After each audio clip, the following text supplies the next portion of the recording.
Okay, let's look at our second session on static rigid bodies. So in the previous video, we were looking at a rod or a pole sort of resting on the floor and maybe resting on some pegs, and it's not moving. And then we're considering the forces that are going on there.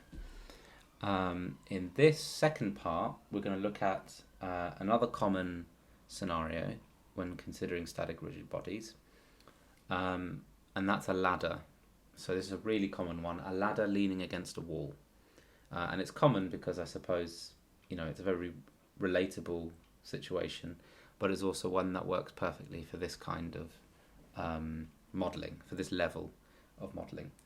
So that's what we're going to look at. Forces on a ladder, and we'll look at one specific example to test out our knowledge on.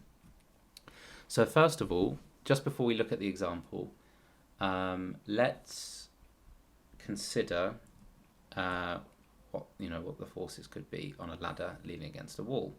So I'm going to make let's say, rough ground yellow. Let's say a wall, and then let's do in blue our sort of ladder. So imagine that's the ladder there. You could even, if you really cared, you could put little rungs on it and say, look, it's a ladder. I wouldn't bother though, overcomplicates the diagram. So it's just viewed from the side, a ladder leaning against a wall. I said the ground was rough, so let's say the ground is rough. Make it a bit squiggly, rough ground. And for this occasion, I'll say the wall is smooth. Let's write it down.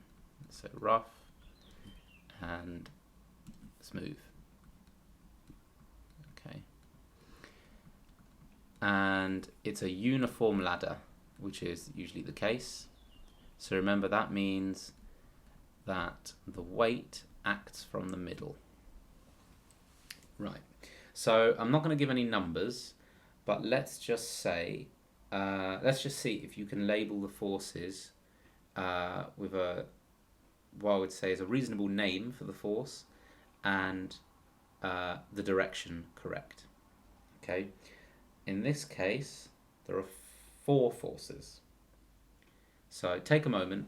Can you label where and in what direction are these 4 forces? Give that a go. Pause the video now. Okay, let's take a look. So you should have, from the middle of the ladder, you've got the weight acting straight down. Then here, where it's rough, you've got the normal reaction, and you've got friction, which is acting opposite to the direction that the ladder wants to move in. A ladder leaning against a wall, if it's going to slip and fall down, it's not going to be flying up in the air. It's going to be sliding so that this part goes down the wall and this part goes along the floor in this direction. So it wants to move that way. Therefore, the friction is going in the opposite direction. It's going to the right. Okay. And if you've labelled that sort of F or FR, that's fine. That's the friction. And our 4th force in this scenario is the other contact point. Remember, 2 surfaces making contact, there's going to be forces involved. We've got a normal reaction. So it's normal to the surface, which is the wall, perpendicular, goes in that direction. And maybe we could call that R2 and call that one R1. That's how I'd recommend naming them. Okay. Cool, so that's 4 forces. And that's it really. When it talks about a ladder, those are the sort of forces you'll be looking at. It may be the case that it switches up which surfaces are rough, which ones are smooth, or maybe both, or neither. So let's say, for example, instead of saying the wall was smooth, let's say the wall was also rough. If the wall is also rough, then there's one more force to add. So where and in what direction would that 5th force be? It would be another friction going up that way. And again, you then have to call this one, say, F1 and that one F2, because there's no reason to believe they're the same, right? Because, well, for 2 reasons. First of all, the normal reaction, R2 and R1, may be different, so therefore the friction might be different. And the second reason is that the coefficient of friction most likely is not the same. You know, the floor might be a different texture to the wall. You know, it could be a brick wall and a concrete floor. They might seem similar, but the coefficient of friction is not going to be exactly the same. And as I said, even if it was, the reaction forces are different. The other thing you then also just need to remember is that if the ladder is in a limiting equilibrium, then you can replace F1 here with what? We can replace it with mu times the reaction force. And similarly, we could replace this friction with a mu times the reaction force. So that, remember, F max is mu times reaction. Only if it's in limiting equilibrium. Let's make that clear. So now if it's in limiting equilibrium, we can draw the diagram as I have here, in the sense that I've labelled this as mu times R1 and mu times R2. A mistake I've made is to call these both mu though. Again, this won't be that common. This is now getting more advanced. Usually there'll only be one source of friction. But really we should now call this mu1 and call this one mu2. This mu refers to the coefficient of friction between the ladder. Let's say COF means coefficient of friction between ladder and floor.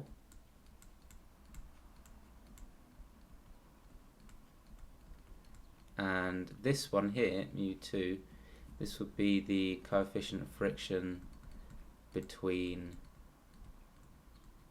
ladder and wall. Okay, so that's the sort of more general case. Then the problem can get, you know, even more interesting. Maybe they might say something like, oh, there's a person standing here, they've got a weight, you know, it's a 50 kilogram person standing on the ladder here. What's happening? You know, what's the forces, what's the friction? You know, all these sorts of things. So as long as you've got that idea in your head though of how the reaction forces work, which directions they point in, how the friction works, then hopefully you'll be okay. All right, so let's look at our example for this video and then you can get into some questions. Here's our example. So we've got a ladder from A to B, the black line there. It's got a mass of M. The length of the ladder is 3A, which is why presumably this A plus this 2A makes 3A. And it's resting on rough horizontal ground. Okay, so this ground here is rough, remember that. So that means there's going to be friction if you're trying to slide along it. The other MB rests against a smooth vertical wall. So this part here, where B is, will have no friction going on there. It then says a load of mass 2m, that's presumably this black point C, is fixed on the ladder at the point C. Yeah, where AC equals A. So it's a third of the way along the full length of the ladder if you're starting from A. We've got this mass here of 2m.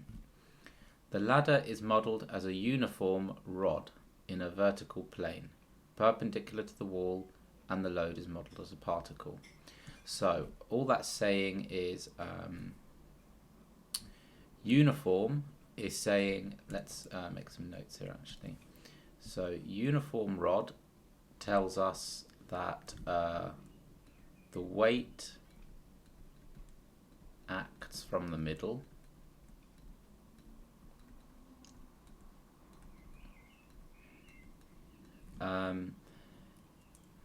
Vertical plane perpendicular to the wall. I've circled that a bit poorly there, but that is just saying 2D effectively. It's saying this problem is happening in 2 dimensions. You don't have to think about any sort of 3D scenario here. It's being looked at from the side on. This diagram is looking at the situation from a side view, but it's all happening in 2 dimensions. And the load is modelled as a particle.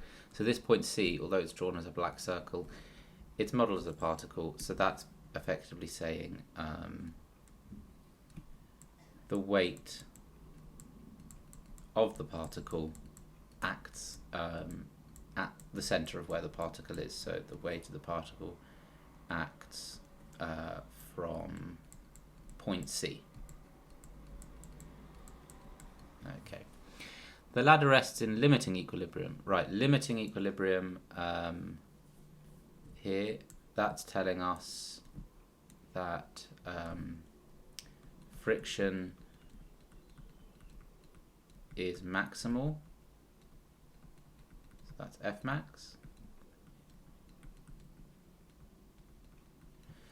And it's at an angle of 60 degrees, as we can see in the diagram. Okay, so there's most of the things in the diagram, few bits missing. For instance, the weight of the load and the weight of the ladder are not included.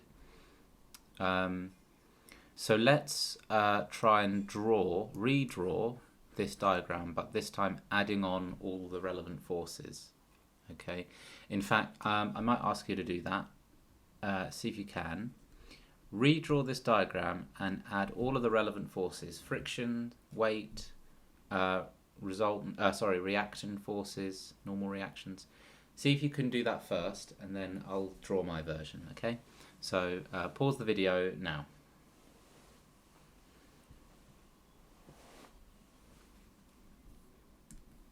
Okay, and then let me give it a go. So I've got the floor, I've got the wall,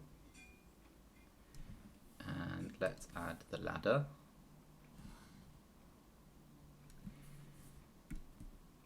Which is at 60 degrees.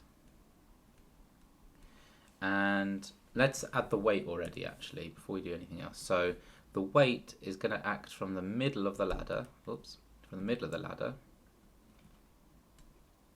I can do it a bit longer, maybe. There. Okay. And that point there is going to be half of the length. If the length is 3a, that's at 1.5a. So that's sort of the 1.a marker.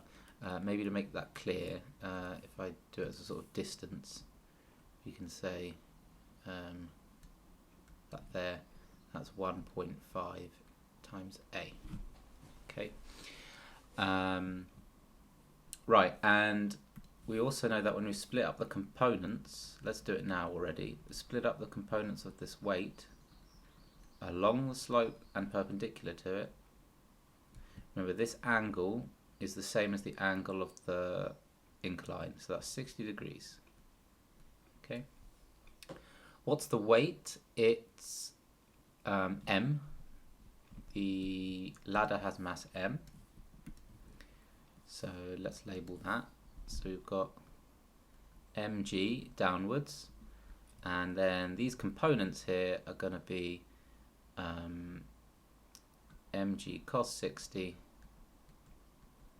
and mg sine 60. Okay, what other forces have we got going on? Let's do the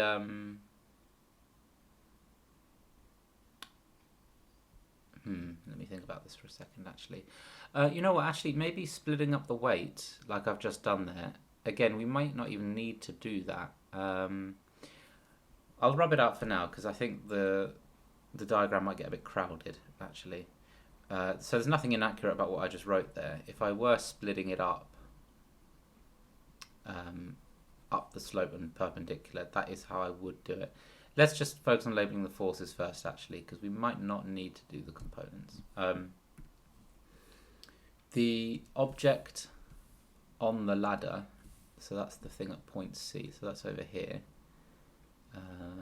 That's C, and that is a distance of A up the ladder, isn't it? So that's A, and that has a weight. We given the weight of that one? 2m. So really, that should be twice as long. as the other arrow. So that's 2 mg. Just to not confuse myself, let's make the arrow a bit shorter there. Okay. So we've got 2 mg is the weight on the ladder, and the ladder itself weighs mg. What else we got going on? So we've got some sort of reaction force here. Let's call it R1. And then up here, we've got some other reaction force. Let's call it R2. There's no friction here because the wall is smooth, but there is friction here because the floor is rough. So let's label that part there with friction F. And in this case, because it's in,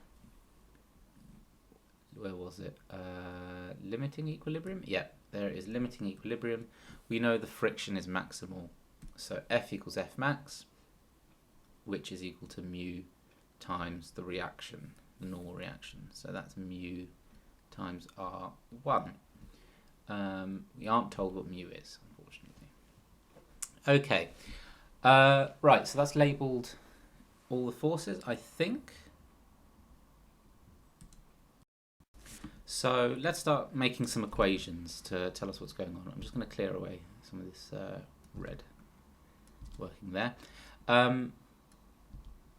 Now the question specifically says, you know, find the coefficient of friction between the ladder and the ground.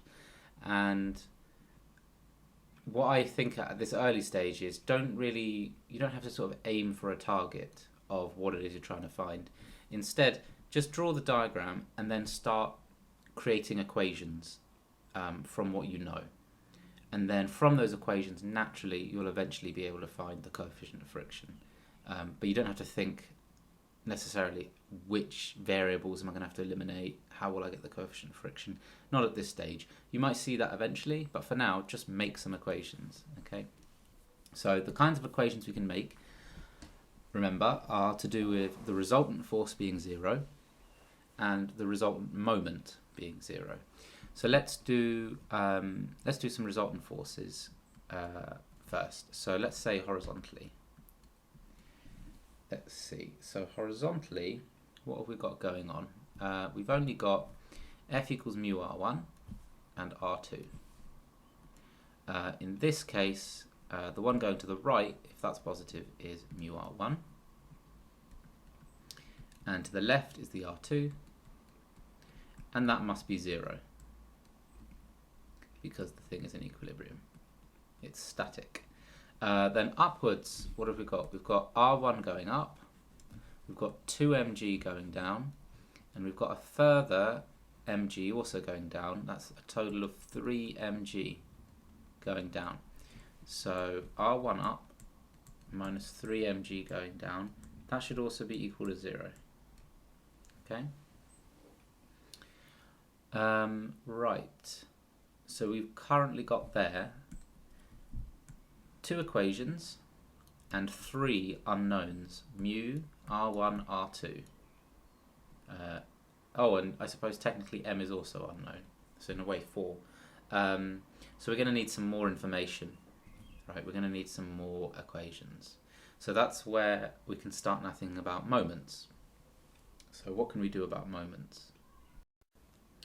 Well, remember when you're taking moments, you have to pick a point around which you're going to take the moments, and it shouldn't matter which point you pick, you'll still get a valid equation. Whether that equation is useful or not, that's up to you to, see.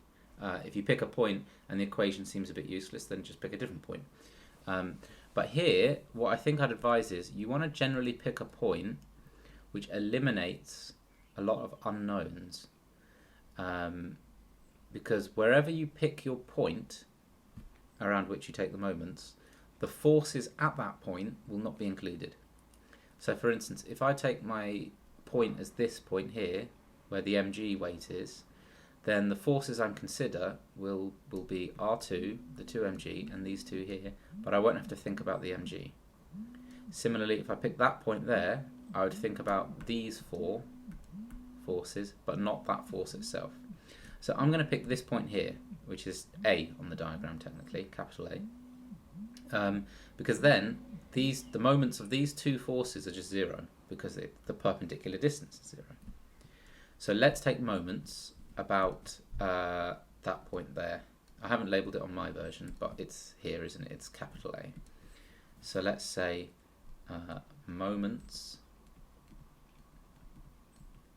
about capital A, the point A. And what do we have? We have 2mg, and then what's its distance from the point perpendicularly? Remember, so I'm not taking this blue distance. I want a line which is perpendicular to that red vector to that point. So remember, we went through this in the previous video about moments. Let me mark up the point first, actually. So it's that point there, and I want, I'm imagining that this red vector, it's actually, infinitely long, almost. And then what is a perpendicular line from this point that's perpendicular to the line of direction of this vector? It will be this, right? That's perpendicular to the red line now. So I want that distance up to the point where it hits it. So it's just that distance there, right? If I just now remove my working there. So it's this distance. And hopefully you can see that's just the hypotenuse here, which is little a, times cos of 60. It's that distance there. That's the perpendicular distance of that force. So a cos 60 gives me this green length here, which is the perpendicular distance, and I'm going to put that now into my moments calculation here. In fact, let me get rid of those brackets and just write a cos 60. Okay?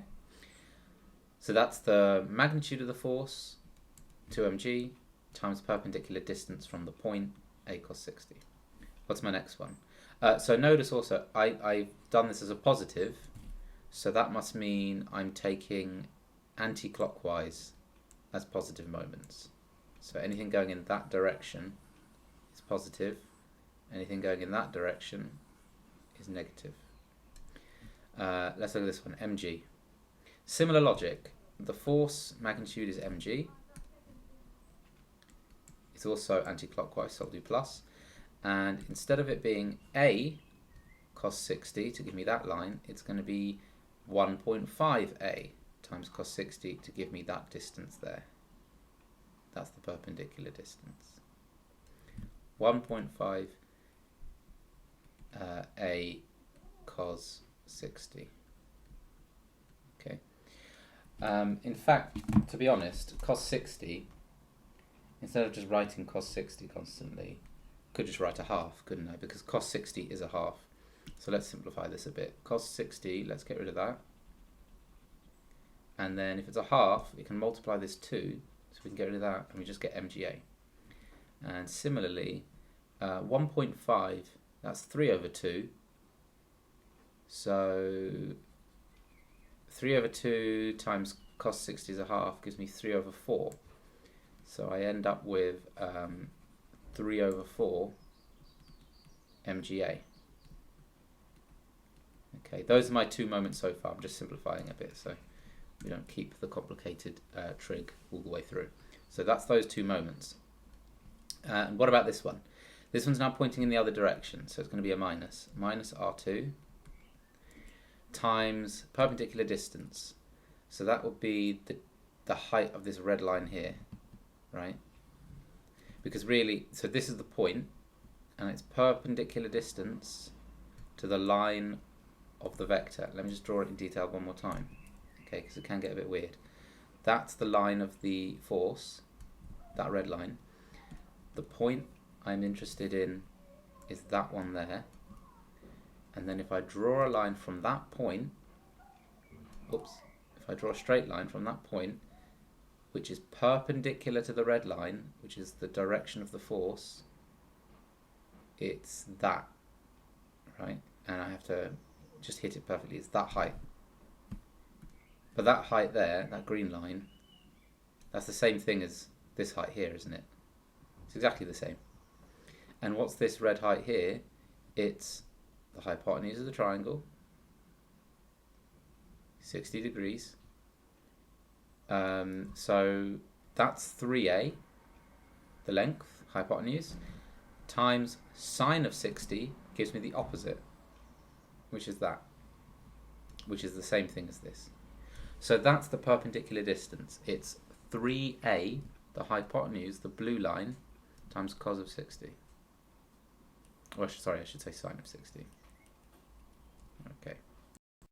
So let's write that in. R2 times 3a times sine of 60.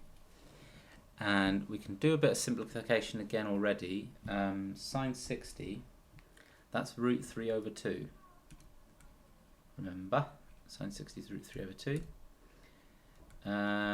So if we just write this in a nicer order, that's 3 times root 3 all over 2 times a times r2. And then I'm going to get rid of that version and put the version that's written in a nicer order there. Okay, great. That's the moments about the point A, and all of that must be equal to 0. Okay, fantastic. We've got a third equation, and it's got R2 in it, and that's it really. In some sense, the M and the A, they're not really unknowns, they're just parameters. We don't really care what their value is.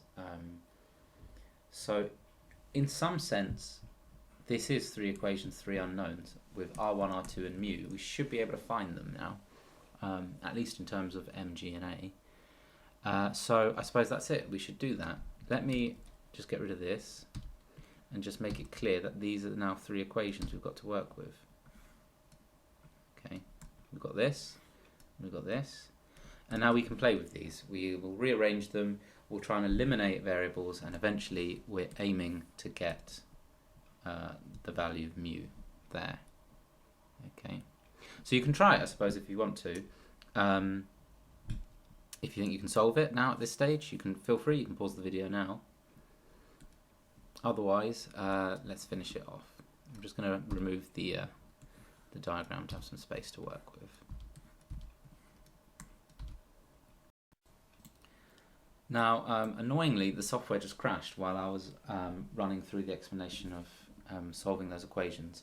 But the working, fortunately, was saved. So I'm actually just going to talk you through the working. That's just suddenly appeared now. So we originally had just these 3 equations. This was our information, something along those lines. And this was the way I solved this in the end, and which perhaps you did as well. I looked at equation 1 and rearranged this to make the following equation here. So we have mu r1 minus r2 equals 0. Therefore, mu r1 is equal to r2, and therefore mu is equal to r2 over r1. That's what we've got here. Okay, and then looking at equation 2, this equation, very simple, can just tell me r1 must be equal to 3mg. So that's what we've got here. And then I substituted this r1 into the r1 here. So we end up with r2 all over 3mg. And that's what mu is. Remember, that's what we're trying to find, the coefficient of friction. So now we need to find what r2 is. So I looked at the third equation, and this has got an r2 in it. And I rearranged all this to make r2 the subject. And it's not too bad. Most of this is just numbers. So those first 2 terms, they can easily be added, because this is 1 lot of MGA, or 4 over 4 MGA, plus 3 over 4 MGA. Adding that gives me 7 over 4 MGA. And then we've got on this side minus this thing. And all I did was I moved this negative term and put it on the right hand side to get a positive term. So that gives me this equation. 7 over 4 MGA equals 3 over 2 times root 3 times a times r2. Then if we divide by this term, 3 over 2 root 3a, I'll get r2 by itself, which is what happened here. r2 equals this. Then I made this fraction a bit nicer. Oh, in fact, there's a bit missing here, which isn't immediately obvious. There was an a on the top and the bottom here, and they cancelled out. So they're gone, which is quite nice. So you end up with this. And then multiplying the top and bottom by 4, you've got 7 mg and 6 root 3. Then, with this r2, we're going to take that value and we plug it into here, this r2 here. And that's when the working moved up to the top here. So mu is equal to, and here I've substituted this r2 value in, the 7 mg over 6 root 3 is here, divided by the r1 value, 3 mg, and did some more simplifying. So this fraction here is effectively the same as this product, right? Instead of dividing by 3 mg, I just multiply by 1 over 3 mg. That makes it a bit clearer to see what's going on. We then can erase the mg on both sides, top and bottom, and we end up with this, 7 all over, and then we've got 6 times 3 is 18, root 3. 7 over 18 root 3. And then, I've sort of scattered the working around the page a little bit. From there, I then jumped down to this circle, where I then proudly entered the actual value here. So we've got 7 over 18 root 3. And the answer should be 0.2245, which is in fact the coefficient of friction for this question. Okay, hopefully that makes sense. For part B, this is a simple one marker sort of question. It's just checking you up on one particular thing that we assumed during all of this. There were many assumptions and many approximations we would have made. That's all highlighted in red here. The one in particular they're asking you about is uniform. Why is it being uniform important? And the answer to that is simply, you can assume the weight acts from the middle of the ladder. So that's at 1.5a, half of the 3a. Okay, that's all we use that for. Cool. All right. So it's time for you to then try a couple questions of your own. I've put in 3 questions. Again, I'd say try at least the first 2, and the third one is very much a sort of challenge question, effectively. Okay. Cool. So this is the first question for you to have a go at. This time a rod, ladder, same sort of thing. Very low lying rod, and instead of being against a wall, it's got a string holding it up. But doesn't particularly matter. It just means instead of reaction force, you've got a different force, it's tension. Okay, but the same rules apply. Draw the diagram, add any extra information, resolve horizontal, resolve vertical, and consider moments about a point. Use those equations, and then solve them simultaneously to get your unknown variables. Okay, give that question a go. You can pause the video now.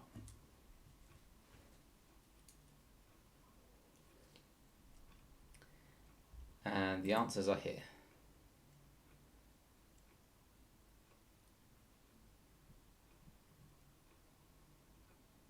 Okay, and then the next question. This time we're back to ladders. Smooth wall, rough ground. You're given the coefficient of friction this time. And then this phrasing here, given that the ladder is about to slip. Again, this is all just another way of saying that it's on the verge of breaking its equilibrium. Right? It's in a limiting equilibrium.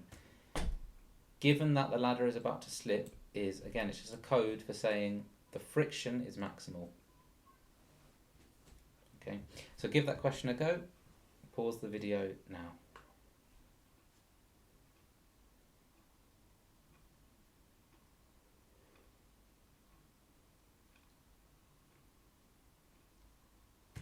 Okay, and let's see, did you get the correct angles? 41.6 degrees, 24 degrees. And there's been no friction at the wall. That was an assumption. Okay, and then here, this is very much a challenge question. You can attempt it if you think you're up for it, and this will be a real sort of a true test that you've got this topic like nailed down, um, which hopefully we'll eventually be able to do. So have a look at this one. It's in equilibrium, limiting equilibrium. The ground is rough, and the wall is rough, and here you can see there's then two different mu's: the mu for the ground and the mu for the wall. And they've called them mu1 and mu2 respectively. So it's not the technique's not different. It's just there's more unknowns. You're working with a lot more algebra rather than actual numbers. Okay, it's a very interesting result. So give that one a go if you want to. Pause the video now.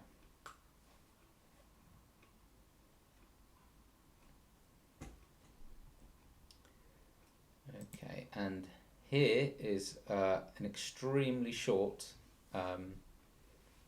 sort of summary of how this was achieved. To be honest, if you've arrived at the answer at this formula, then you know you've done it. You know you've done it correctly. So you don't have to particularly have followed this exact line of working, and you know there may be some simplification in these steps. Perhaps not. Maybe you were able to do that quickly.